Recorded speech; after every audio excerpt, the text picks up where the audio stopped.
Welcome to the Vantage Plastics Podcast, your go-to source for innovation, efficiency, and sustainability in plastics manufacturing. I'm Vantage, and today we're diving deep into a crucial topic that can make or break the success of any plastic manufacturing project: design optimization and why correct CAD modeling matters. Whether you're an engineer, a product designer, or someone just fascinated by how everyday plastic products are made, this episode is for you. We'll explore how advanced CAD modeling not only enhances product design, but also streamlines manufacturing, reduces costs, and ensures high-quality results. So, grab a coffee, sit back, and let's get into it. Let's start by talking about CAD modeling, computer-aided design, and why it's such a game changer in plastics manufacturing. Imagine you have a brilliant idea for a new plastic component. Maybe it's a lightweight, impact-resistant tray for the automotive industry or a protective case for medical devices. How do you go from an idea to a physical product that is durable, cost-effective, and manufacturable at scale? The answer lies in CAD modeling. CAD modeling helps designers and engineers create a 3D digital version of their product before a single piece of plastic is molded. This digital model allows for precise measurements, stress testing, and design tweaks, all before investing in expensive tooling and production. It's like having a crystal ball that lets us see into the future of how a product will perform before we ever produce it. At Vantage Plastics and LOTIS Technologies, we use CAD to push the boundaries of innovation.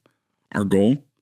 To create plastic products that not only meet customer needs, but do so in the most efficient and sustainable way possible. Now that we understand why CAD is so important, let's talk about some key strategies for design optimization in plastics manufacturing. Because let's face it, bad design equals costly mistakes. One of the biggest factors in plastic part design is wall thickness. Here's why. Too thin, and your part may be weak or prone to cracking. Too thick, and you risk warping, sink marks, and unnecessarily long cooling times, which slow down production. The golden rule? Keep wall thickness under 5 millimeters and make gradual transitions between different thicknesses. This ensures even cooling, minimizes stress, and maintains structural integrity. Have you ever tried getting ice out of an ice cube tray? If the tray had no draft angle, you'd struggle to get the cubes out. The same principle applies in injection molding. A part needs a slight taper or draft angle to be easily ejected from the mold. Best practice, a minimum of 0.5 degrees. But ideally 1 to 2 degrees on vertical surfaces. And let's not forget about corners. Sharp corners concentrate stress and can lead to cracks. Rounded edges and fillets distribute stress evenly, making your part more durable. Strengthening a plastic part isn't just about making it thicker, it's about smart design, and that's where ribs and bosses come in.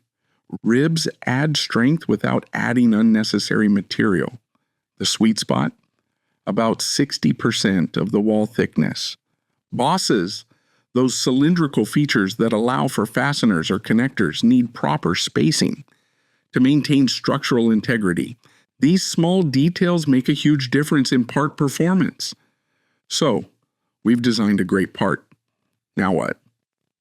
It's time to make sure our CAD model aligns perfectly with the manufacturing process. Injection molding is like baking. You need the right temperature, pressure, and cooling time to get the perfect result. Gate placement, where molten plastic enters the mold, is crucial for even material distribution. Poor gating leads to defects, so optimizing gate location in the CAD model is a must. Cooling channels are another big deal.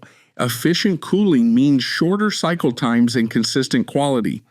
At Vantage Plastics, we use advanced simulation tools to fine-tune these aspects before production even begins. Not all plastics are created equal. Different applications require different materials. Some need to withstand extreme heat, while others need chemical resistance or flexibility. That's why our CAD models help us analyze how different materials behave under specific conditions, ensuring the best choice for each product. Of course, CAD modeling isn't without its challenges. Some of the biggest hurdles we face include complexity of material behavior. Plastics change under different temperatures and pressures, so accurately predicting material flow can be tricky. Intricate design requirements. Some designs have extremely fine details, making them harder to manufacture. Software limitations and integration issues.